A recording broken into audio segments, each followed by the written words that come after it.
man took a picture and stepped on a mine, and he didn't even know it. The sharp-eyed photographer found out, and thought that the other person did not know how to use the camera and wanted to help. The photographer quickly stopped down. 3 people were confused. David looked down and found that Tom had really stepped on something. He instructed him not to move. Then David squatted down and slowly picked up the dirt. It was really a mine. The photographer was afraid of hurting himself, so he went down the hill to find someone to escape. Anna was crying on the side, not knowing what to do. Tom's head was blank when he stepped on the mine. David was still calm. He took the phone to the top of the mountain to call for help. Anna also thought they were going to be saved, but when David came down, he immediately changed his face. It turned out that the mine was placed by him. He said there would be no cell phone signal this high up the mountain. David found out that Tom and Anna had betrayed him. One was his best brother, the other was his fiance. David could not tolerate their bad behavior. In a fit of rage, he lured them here on purpose, knowing that the situation had been exposed. Anna cried and asked for David's forgiveness. David's heart was already dead. He didn't want to listen to Anna's explanation.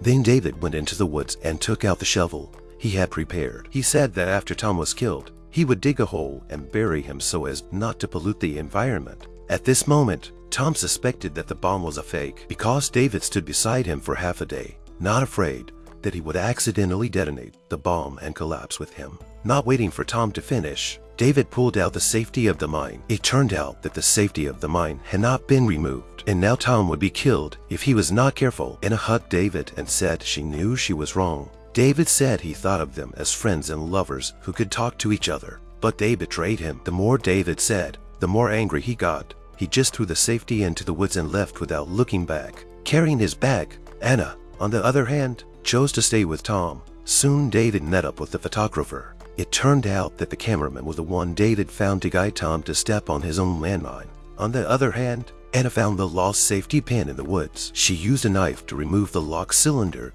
and slowly tried to reinsert it. But she tried for a long time, but it didn't work. Anna had no choice but to use a shovel to dig a hole nearby. Tom first jumped down, at least to save his life, and this scene just happened to be passing by. The hunter saw. He wanted to observe from behind the rock, but his big black dog rushed straight to him. Anna used a shovel to chase away the vicious dog. The hunter rushed over with his gun. The hunter didn't believe it. He took the gun and told Tom to turn around quickly. Seeing that the other party did not move, he shot a direct shot. This startled Tom, but he did not dare to move half a step. Then the hunter went up to check and found that Tom had really stepped on the mine. The hunter smiled happily. He slowly took off his backpack and obscenely fiddled with the hair that was about to go bald. Anna wanted to ask him to help her continue to dig the hole. Anna was too weak to dig anymore. The hunter did not hasten to agree, but picked up a stone and came to Tom. He smashed it directly. When Tom and Anna were about to get angry, the hunter rushed forward and took Anna's hand to explain that he just wanted to test whether Tom had really stepped on the mine, because he had lived here for 40 years and had never heard of any mines, and his restless hand never let go of Anna's intention. Hunter was curious about what had happened to them before. He said he wouldn't help them dig a hole if they weren't honest with each other. After knowing what happened, the hunter smiled even more. He said he would be happy to help, but they had to give him something in return. Anna and Tom were quick to agree, but what the hunter wanted was the silk scarf Anna carried with her. Then his restless hands began to tear up. Tom saw this and immediately took out cash and credit cards from his pocket. The hunter took it and threw it on the ground with a disdainful face. Then he approached Anna again. He said that money is not a thing. He only wanted the silk scarf on Anna's body. If she didn't say yes, then he would have to leave. Anna had no choice but to go to the tent and take out the scarf. But the hunter did not allow her to go in and get it, but only in front of him. Anna had no choice but to untie her clothes and take out the scarf while they watched. After the hunter got the silk scarf, then satisfied with carrying a shovel ready to dig a hole. But before digging a few times,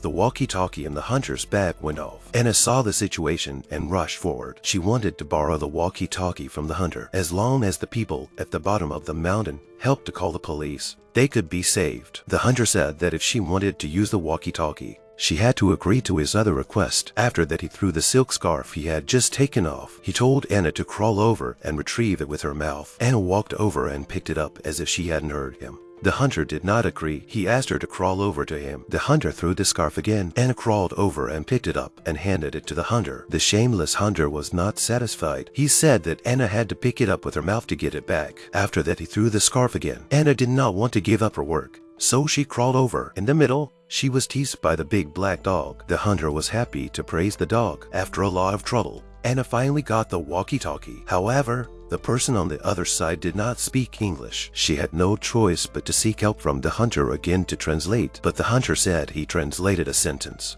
Anna had to take off a piece of clothing. In the face of such an unreasonable demand, Anna was about to collapse, but in order to save Tom, she had to agree before translating two sentences. Anna's upper body was left with only a piece of underwear, and the hunter was also very cunning. He always translated some irrelevant nonsense. Anna thought the hunter was telling the truth. After the translation, she told the hunter to leave. He picked up his backpack and was about to go down the mountain when the intercom went off again. The shameless hunter volunteered to translate. He asked Anna to continue taking off her clothes. Anna refused to do so. The hunter pointed his gun at her. Tom started to taunt her with his words. The hunter turned his gun and pointed it at Tom. Anna took the opportunity to run down the hill. The hunter dropped his gun and let his big black dog chase after him. Then, he took the rope and went after her. Tom slowly bent down to pick up the chain on the ground and pulled off the pants buckle around his waist and put it on. After several attempts, he finally got the shotgun on the ground. At this time,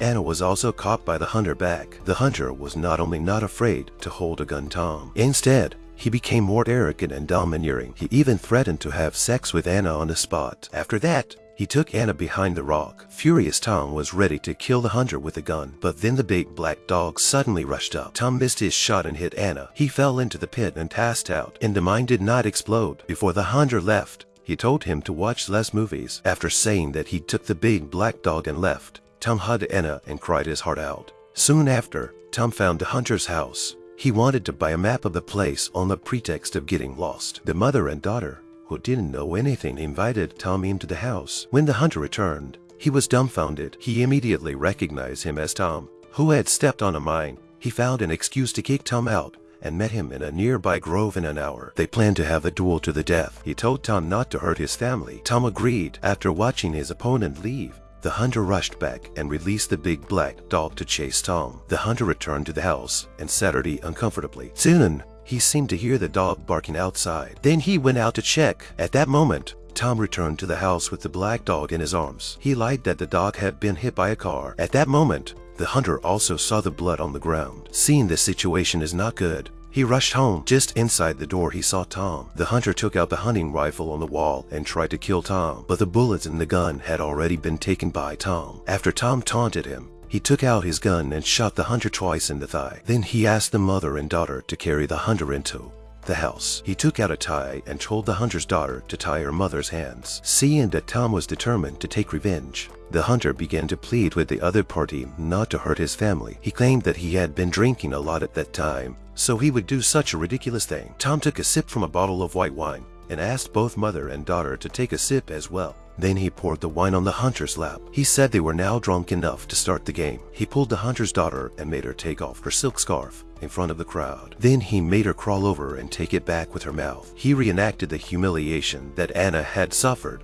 Then he stuffed the scarf into the hunter's mouth. The mother and daughter were in tears of fear. But Tom wasn't about to stop. He played roulette again. He put a bullet in the gun and shot the hunter's daughter. If the gun is empty, she has to take off one of her clothes. If the gun doesn't go off when she's done, the game is over. The hunter fell to the ground and begged for mercy. And Tom was getting more and more excited to play, but he did not expect. The third shot, the girl was shot in the head, dead. At this point, Tom was also confused. He looked at the girl lying on the ground and stopped talking. He slowly crouched down and curled up in the corner. Seeing the idol on the table, he was even more bewildered.